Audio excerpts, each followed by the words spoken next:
If you've been thinking about starting a private practice or doing all of your research, but it seems so overwhelming, I'm going to just give you 5 steps that you can begin taking today in order to jumpstart your private practice. And we're going to make it easy and simple.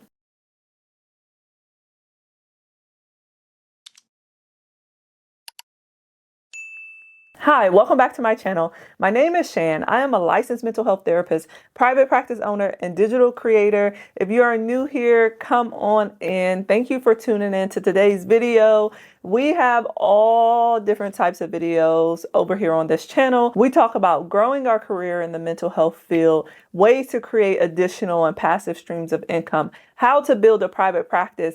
Everything you can think of, we have it over here on this channel. So make sure you like, comment, and subscribe so you can stay updated on the videos that we drop every single week. Okay, I'm going to get straight to it. So like I said, 5 steps in order to start your private practice today. Those initial steps and those core things that you need to get this thing up and rolling, because I know if you've been researching it for a while, you're probably a little overwhelmed and a little overstimulated, and you just don't know where to begin. So the first step, getting your business entity and your business structure together. So if that's the LLC, the S Corp, the partnership, whatever you have to start with in your state, you need to go and file that and get your business structure together, because this is a business and you do not want to go into it without having a business structure set up. Do it right at the beginning so you don't have to fix it in the long run. And we also just want to make sure we're keeping our personal and our business separate for legal matters. We just don't want to get into all of the mess if we ever run into it. Step number 2,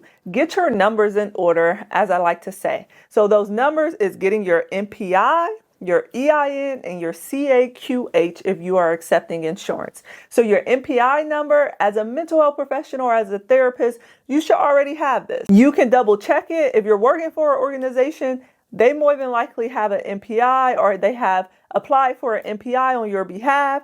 You can do a quick Google search, NPI, and get the NPI website. You can go in there, log in, create an account, update your NPI number with your new practice information, and just see what your NPI number and do a search and see what that is in general if you don't know it, because that organization has been managing it for you. But you need that because that is your identifier for your practice, for insurance companies, for your license. It's all providers need a NPI number. So get that in order. Your EIN, you want to get your EIN after you have your LLC or your business entity, because that EIN is what you're going to use when it comes to your payments. You never want to use your social security number for your tax ID. You want to use your EIN. So make sure you have that.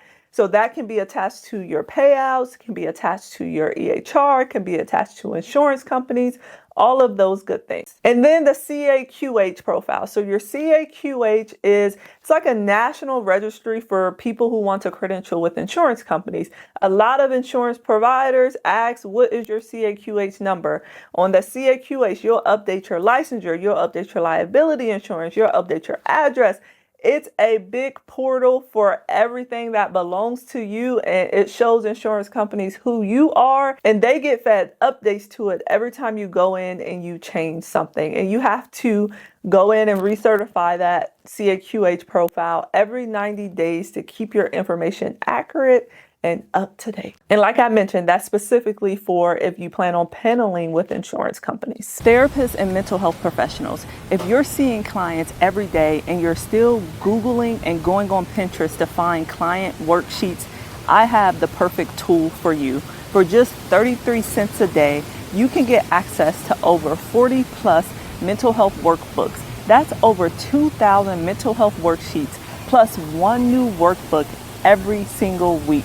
These are not just random handouts. They're created by a therapist, trauma-informed, and ready to use. They're professional and tax deductible. If you're ready to take back your time, come join us over in the community, linked in the description.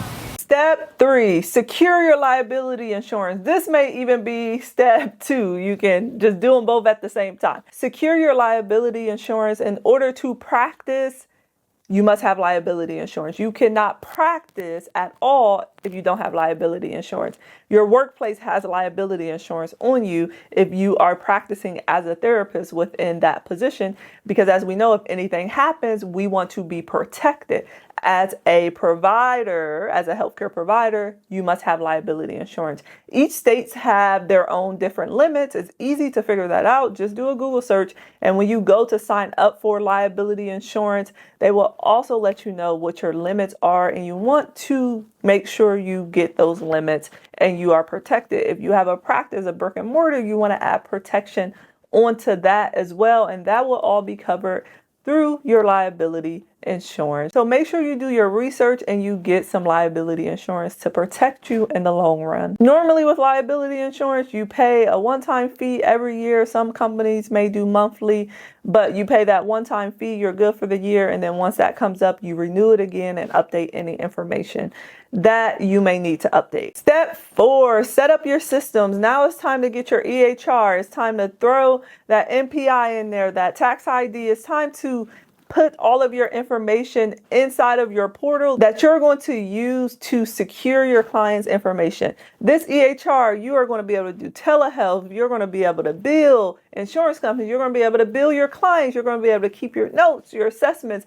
Everything is located in your EHR. Just like you go to the doctor, then maybe they use something like MyChart.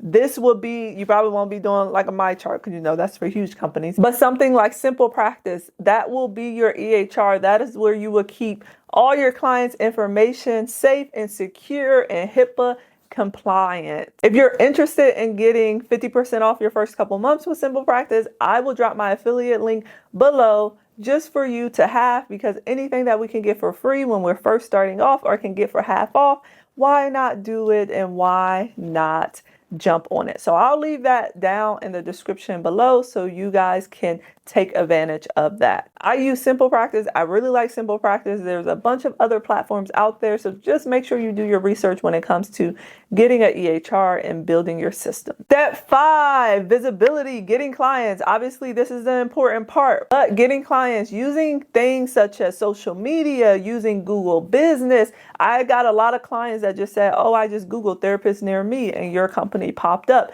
Using directories, your Psychology Today's, your Therapy Dens, your Therapy for Black Girls, using these sites and making sure that your bio is niched. I say it is in all of my videos, making sure you're talking to your ideal client, you're getting those professional headshots, word of mouth, letting people know that you opened up a private practice.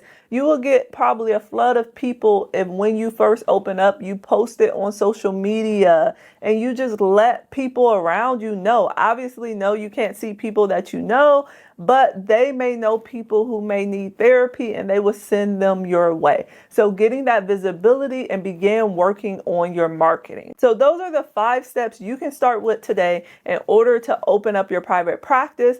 Just take things one day at a time, one thing at a time. It does not have to be perfect. That keeps a lot of us stuck. And that keeps a lot of us from doing what we actually want to do and venturing off into something that we love. Hopefully this video was helpful. Make sure you come back for next week's video and I'll catch you guys later.